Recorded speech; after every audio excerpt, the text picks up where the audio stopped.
BJP Amit Shah ji ने किस तरीके से जेडीयू और नीतीश कुमार को हाईजैक कर लिया है उसका सबूत और प्रमाण मिल गया दर्शकों, और इस वीडियो में आपको दिखा भी देंगे हम।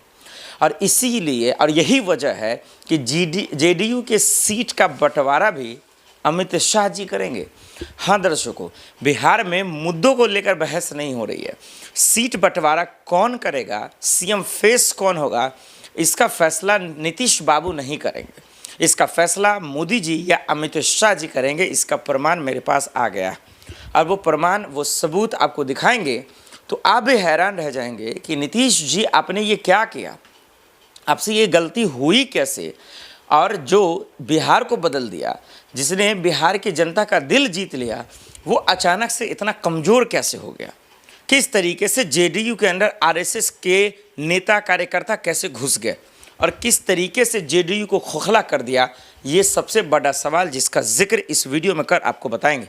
और दूसरा वहीं जुड़ा सबसे बड़ा सवाल जो राहुल गांधी, अखिलेश यादव, तेजस्वी यादव, तमाम लोग जो कह रहे हैं, चुनाव आयोग की साख पर सवाल उठा रहे हैं, इलेक्शन कमीशन पर एक दाग लगाने की कोशिश कर रहे हैं।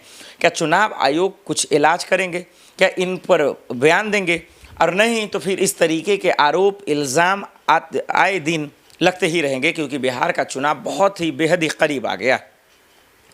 वो ये कि भाई चुनाव आयोग ही मैच फिक्स करता है, चुनाव आयोग ही धांधली करवाता है, चुनाव आयोग ही चोरी करवाता है।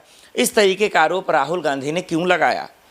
क्या ये आरोप सही है? तो फिर जवाबदेही होना चाहिए इलेक्शन कमीशन को, और नहीं है तो राहुल गांधी पे एफआईआर दर्ज होना चाहिए, उन पर कार्रवाई होनी चाहिए। दर्शकों, ये मेरा मानना है, क्योंकि ये एजेंसियां, ये संस्थाएं, इसके बदौलत ही जो है वोट हो सकता है, इसके बदौलत ही वोट निष्पक्ष हो सकता है।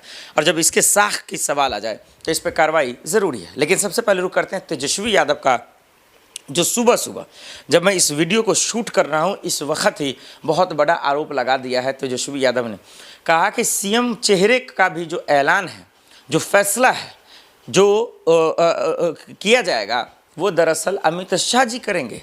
और वो इसलिए क्योंकि बीजेपी नीतीश कुमार को हाईजैक कर लिया, बीजेपी जेडीयू को हाईजैक कर चुकी है। वो ये भी कहते हैं तेजस्वी यादव, वो ये भी कहते हैं कि दरअसल बीजेपी ने ये प्लान ही बनाया था, आरएसएस ने ये प्लान बनाया था कि नीतीश कुमार को हाईजैक करना, उसको ख़रीद लेना, उसको अपने कब्जे में ले लेना है, ताकि जो हम कर सके, जो हम चाहें वही हो सकता है। और यही वजह है कि जेडीयू के जितने भी नेता हैं, या उनके संगठन के जो नेता हैं, या उनके गठबंधन के जो नेता हैं, चाहे वो चिराग पासवान हो, तमाम लोग जो है जो चाहते हैं बयान दे रहे हैं, या मांझी जी ही क्यों ना हो, सब अपने आप को सीएम चेहरा का ऐलान कर रहे हैं। सम्राट अलग ख्वाब देख रहे हैं, कोई अलग ख्वाब देख रहा है। तो ऐसे वक्त में क्या नीतीश कुमार ख़त्म हो गए?